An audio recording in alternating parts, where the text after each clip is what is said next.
What would you do if you were just told that you only had 2 years to live?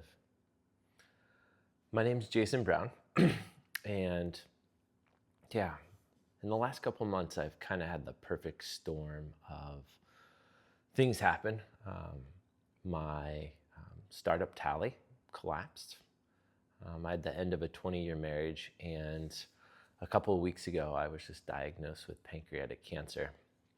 So yeah, I want you to imagine you're sitting in a crowded emergency room in San Francisco, and the only thing separating you from your neighbor is a curtain, and you just hear all sorts of crazy sounds of people crying and coughing, vomiting. And I just remember I was laying there in the bed as the hours passed, and the first things I was thinking was, man, I'm glad I'm not as sick as some of these other people in the emergency room. I mean, how bad could a little yellow skin and yellowing of the whites in my eyes, like how bad could it be?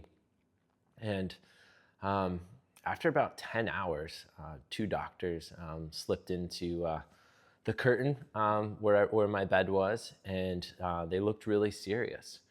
And yeah, I just remember having my mind race of like, wow, like what could I have that could be so serious? And then the next words that they spoke were just absolutely hair raising. They said, would you like to have some family members present before we discuss your diagnosis? And in that moment, I had the weirdest sensation. It was this sensation that everything I've ever done in my entire life had prepared me for what was about to come. And I just said, yeah, tell me. And the first doctor said, you have pancreatic cancer. And that hit me hard. I didn't know a lot about pancreatic cancer, only that it was the worst cancer you can get, worse than brain cancer, that, maybe only 5 or so percentage of people end up surviving it. But I didn't know much more than that. And all I said is like, how long do I have? And the second doctor said, 2 years. And yeah, here I am all alone in this emergency room. And I just felt the silence of death wash over me. And just that feeling of, wow, I guess this is going to be the end. And I remember just sitting there and just reflecting on the fact that, or at least what felt like a fact at the time, that I'm not going to, see my boys graduate from high school, all the weddings and birthdays and various things that I'll never see. And I was just surprised at the depth of calm and quiet that passed over me. Deep sadness, but still calm and quiet. And after they left, the first thing I did was call Natanya. We were in the process of getting divorced, but we're still just close friends, love each other deeply. And I called Natanya and I said, I just got diagnosed with pancreatic cancer. And she said, I'll be there. We're going to be in this together. I'll be there as soon as I can. And she showed up. She showed up as fast as she could. And we're just in that emergency room hugging and just being together. And there's just so much love and so much support. And I just felt so grateful that despite the fact that we're legally separated in the process of getting divorced, that we can still have such love and care for each other. And she promised me she'd be there through this entire journey. And she has been. So I just was there, and they moved me to the hospital. And for the next day or two, I just sat with death. I cried, and I felt the heaviness, the sense of loss, of the things that I thought would be but weren't. And even though it was so sad, it just felt like something deep and profound and grounding to face your death, to have my illusion of what I thought my life would be, having that illusion shattered, and just knowing that whatever minutes I have, those are all the minutes I have. And there's a moment, and I started doing some video journals, and I just started talking to the camera, and I was just feeling into the part of me that's okay with dying, that doesn't want to die but is willing to die if that's what's here for me. And then in the middle of that, I had this sensation wash over me, this idea, this thought. And this thought is, I want to climb El Capitan in Yosemite with my two boys, Xander and Oakley. Only 3 or 4 weeks before I was in the ER, I had taken them for a week of rock climbing in Yosemite, and they're getting really good at doing the knots and the belaying, as I was showing them some aid climbing, and they were really getting into it. And around the campfire one night, we all agreed that by 2030, we wanted to climb El Capitan, which is one of the biggest, most iconic climbs in the world. It's 31 pitches. It takes, 3 to 7 days, depending on how good and how fast you can do it. And, by 2030, Xander will be 17 and Oakley will be 14. And we decided we were going to do this. And so I'm in the hospital, and I'm just hit by this drive, this desire to not just not die, but I want to come out of this and be able to climb El Capitan with Xander and Oakley.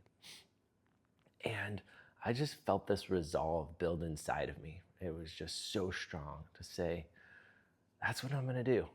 I'm going to beat this cancer, and by 2030, I'm going to go climb El Cap with Xander and Oakley.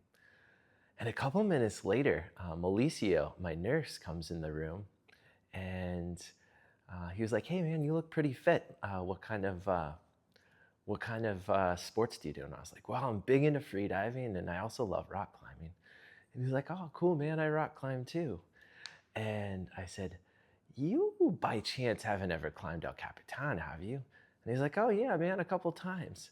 And I was like, "Whoa, that's so cool." So I just told him the story, and he thought it was great. And I was like, "Hey, I'm going to be in the hospital a lot this next year. Can you recommend a book for me?" And he mentions the name of this book. He's like, "Yeah, it's a little hard to find. It might be out of print, but it's definitely the best book." So I wrote down the title. The next day, I come back from a CT scan, and on the table by my hospital bed, he had left me, and he had gifted me his copy of the book. And it's a little beat up. I'll show you guys. And I took that as a sign from the universe that not only am I not going to die, but I am going to beat this cancer and climb El Capitan. And so that's why I'm launching this YouTube channel for 3 reasons. First off is I don't want to go through this alone. What I felt in those first minutes and hours was that if I only had 2 years to live, which I don't believe that to be the case, but if I do only have 2 years to live, I want to experience more love and connection in these years than I have in my entire life. And that's why I want you to come along this journey for me. To me, it's just, there's something here not only for me, but for all of us in this adversity that I'm facing with, the collapse of my startup, the end of a 20-year marriage, and now this pancreatic cancer diagnosis. That I do have this sense that everything I've ever done, I've ever focused on, I've ever experienced in my life has been preparing me for this exact moment. And that in this moment of adversity, that there are immense lessons for me to learn and for all the people around me to learn as well. And I want to go through this with you. I want to share my journey. I want your encouragement in the comments.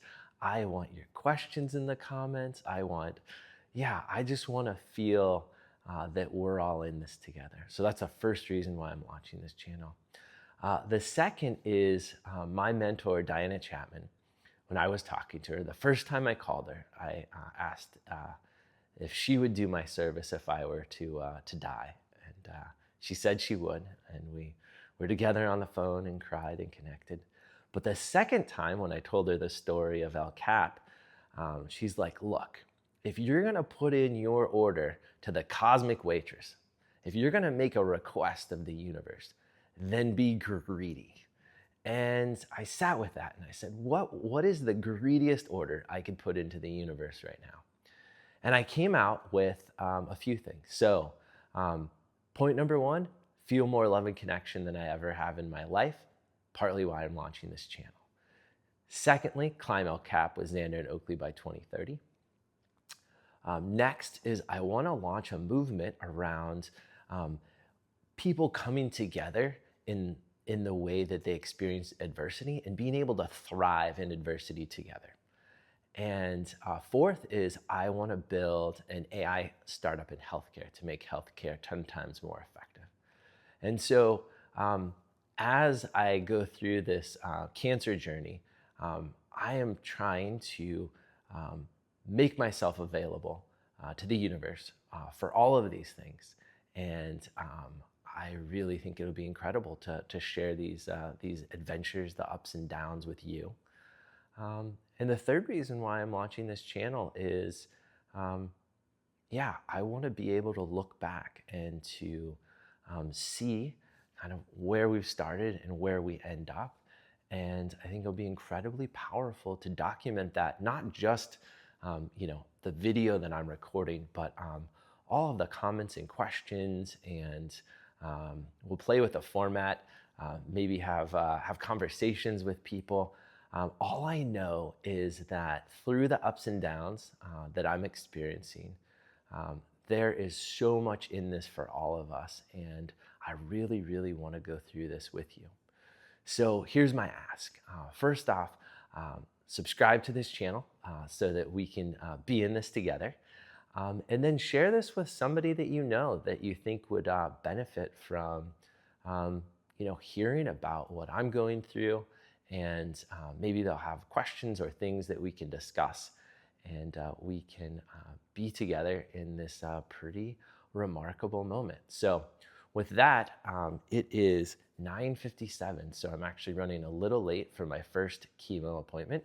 I got my chemo port, got that installed on Thursday, 2 days ago.